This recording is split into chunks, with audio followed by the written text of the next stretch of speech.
Welcome back. I'm Harrison, and today we are doing another flower line art illustration, but as you can see, we are not in my studio today. Today we are outdoors because simply I do enough of these flower illustrations indoors, and I can only do so many of those before the flowers start calling to me in my sleep and saying, "Will you look into the mirror? What will I see? Even the wisest cannot tell." Come to the natural world, beckon yourself away to the land of folklore and mysticism and fairies and who knows what else, and enjoy our home. And so that's exactly what we're doing today. We're doing more of the same, but a little bit different landscape. So I hope you enjoy. Welcome to the time lapse. I think we need to have a nickname for this section of these videos. I think time-lapse is pretty self-explanatory, but it lacks the oomph, the romance, the eccentricness that I think we can pull off. So comment below what you think we should title this section of the videos every time we do a new video. But hopping into the roughing out of my illustration, I am referencing a little plant I pulled from a bush nearby, and it would just be a crime against nature if I had brought a downloaded image from the internet for my reference like I do sometimes, mostly because I'm surrounded in this cathedral of nature and I felt the need to get my reference straight from the location. So that's exactly what I did. Another fun little fact for you here, as a little Easter egg, you'll see this old man on a lawnmower mowing the lawn across from the stream where I'm illustrating, and of course the time-lapse videos are sped up, so it's kind of fun to see this little old man zooming around his lawn like a go-kart. And so if my illustrations are a little too boring for you, then you know, at least the old man vroom vrooming around these trees will do it for you, hopefully.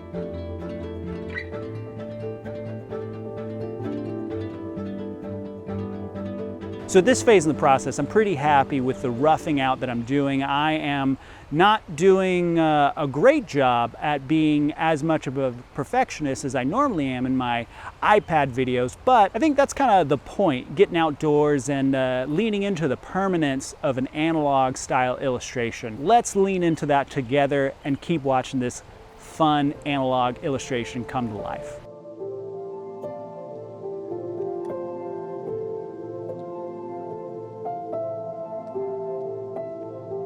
Okay, I've started laying out my little speckly bits, and this flower had a lot of nice little specklies up top, and it was really nervous at this point because it was really hard to undo this. If I pulled out my eraser and erased a little mark that I misplaced, it would likely erase a few dots right next to it, and it would just undo more than I did minutes beforehand. So I really took my time and got it right, which is funny because again in the time lapse it looks like a little funny, a little funky, that's just like a boop and then a boop and then there you go. So it's kind of funny to see me, you know, dramatically extend my arm just to make a single dot and then to pull it back down. But it was a lot of brain calories spent just to figure out how to get these dots to look good on the first try, because that's really all I had was one shot for them, unlike the leaves, which you'll see I'm starting to do that mid-level of push and pull with. But you know, let's just relax and let's keep watching this time-lapse happen and enjoy the nature and the clouds and the color and the lighting of the environment and being outdoors change as the illustration is changing from rough to polish.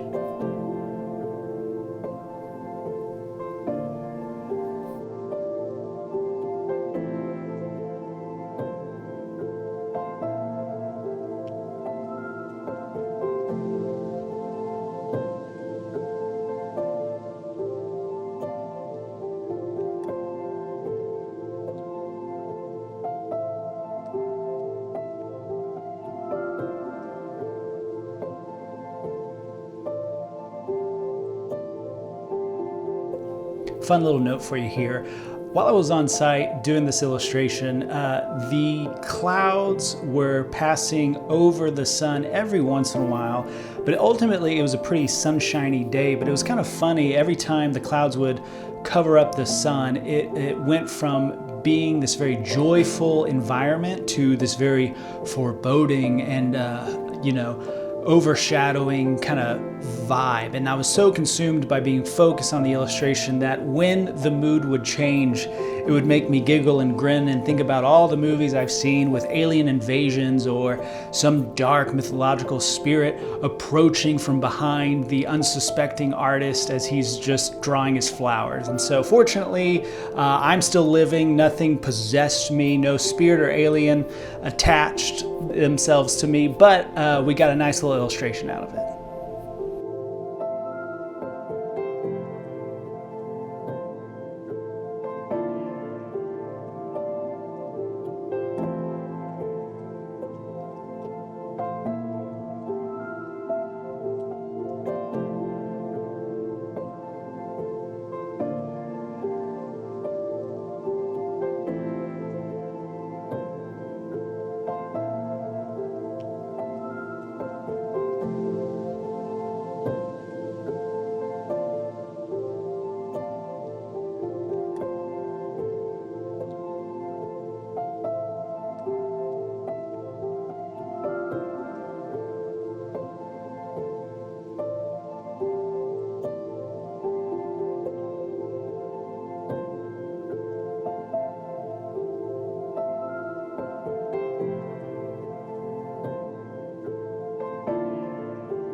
So at this point in the process, I'm pretty happy with where I'm at with the illustration. It's certainly not perfect, but I think the flower's pretty much done. I think I leaned into the imperfections, and for whatever is missing in the perfection of the flower, we're gonna make up for that here in a second with the line art. Doing this analog allows me to pull out my antique dip pen and my gold calligraphy ink, and I don't get to do that with my digital pieces. So I think it adds an element of tactileness to the finished product that is extra juicy. So I hope you enjoy.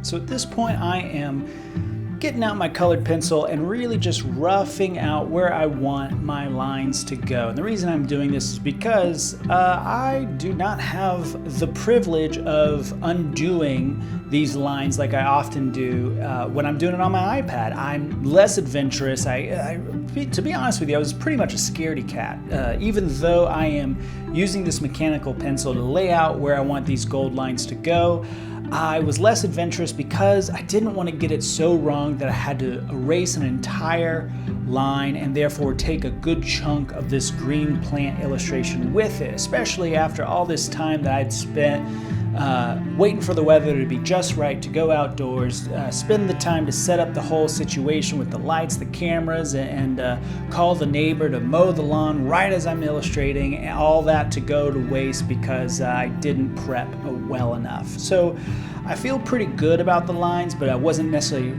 pushing the envelope with them. It was a pretty safe setup. And so now I am dipping my dip pen in my gold ink, and you'll see that I am having to dip the pen upside down, mostly because gravity was working against me when I was doing this the regular way. And so I had to do this kind of upside down, kind of backwards. And I think it made for a little bit less of a polished, smooth line, but I think that's okay. I can always touch that up later.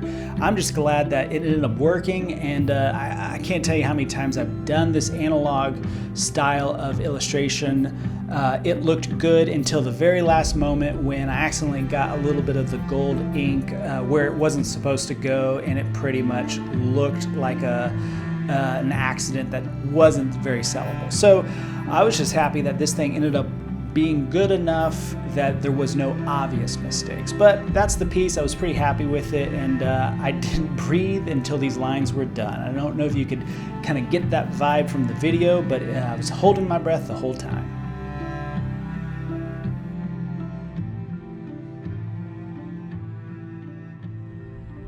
So I really like the way this piece ended up. I think it adds an extra element of beauty, the fact that it's surrounded by this beautiful natural world environment that I got to illustrate this piece in. I think it needs some minor touch-ups that I'm going to do in the studio, but don't we all need a few minor touch-ups? And so I think I look at this piece and I'm pretty much good with it. Thank you for watching and joining me in this outdoor adventure, and I will see you in the next video.